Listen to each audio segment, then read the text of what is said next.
Good morning யாமிகோம். இன்னைக்கு என்ன பார்த்துட்டு இருக்கோம்னு பார்த்தீங்கன்னா, இன்னைக்கு ஒரு ரெசிபிங்க. ஆமாம், மொச்சக்கொட்டை கருவாடு போட்டு ஒரு குழம்பு. பார்த்தீங்கன்னா அதுக்கு மொச்சக்கொட்டை இதை வந்து நைட்டே ஊற போடணும்னு அவசியம் இல்லை, ஊற போட்டால் கூட பிரச்சனை இல்லை.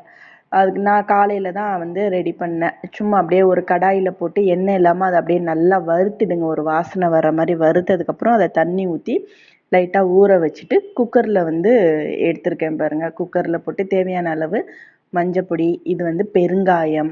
பெருங்காயம் போட்டிங்கன்னா அந்த கேஸ் ட்ரபிள் பிரச்சனைக்கெலாம் ரொம்ப நல்லது.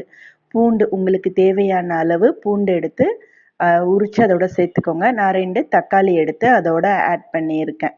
ஸோ இது எல்லாத்தையுமே சேர்த்து குக்கரில் வந்து ஒரு 2 விசில் ஒரு 3-4 விசில் விட்டால் கூட ஓகே தான். ஏன்னா நைட்டு ஊற போடலை இல்லையா, அதனால்.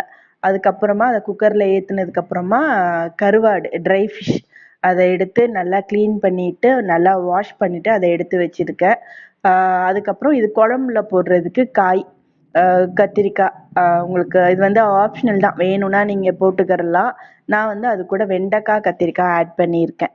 அதுக்கப்புறம் ஒரு பாத்திரத்தில் எண்ணெய், கடுகு, வெந்தயம் வந்து போட்டுக்கோங்க. ஏன்னா புளிக்குழம்பு வைக்கிறப்ப உங்களுக்கு வந்து வெந்தயம் சேர்த்திங்கன்னா நல்லா இருக்கும், டேஸ்டியாக இருக்கும். ஸோ கடுகு, கருவேப்பிலை எல்லாம் போட்டுட்டு வெடிச்சதுக்கப்புறமா வெங்காயம் கொட்டி நல்லாவே வந்து அதை வதக்கிடுங்க.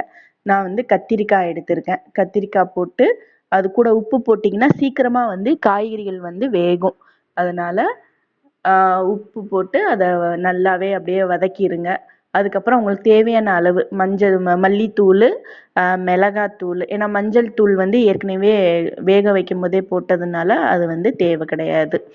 இதை அப்படியே நல்லா கொஞ்சம் வதக்கிடுங்க. அதுக்கப்புறம் புளி ஊற வச்சுருக்கேன், அதோட புளி தண்ணி போட்டு அதை அப்படியே லைட்டாக கிண்டி விட்டதுக்கப்புறமா குக்கரில் வெந்ததை எடுத்து அது கூடவே அப்படியே ஆட் பண்ணிவிட்டு அது லைட்டாக கொஞ்ச நேரம் அப்படியே லைட்டாக கொதிக்கட்டும். கொதிச்சதுக்கப்புறமா வந்து நான் கொஞ்சம் வெண்டைக்காவுமே அதை நறுக்கி வச்சுருந்தேன், அதுவுமே ஆட் பண்ணியிருக்கேன். ஏன்னா வெண்டைக்காயை லாஸ்ட்டில் தான் போடணும், இல்லைன்னா அப்படியே குழன்னு ஆகிடும்.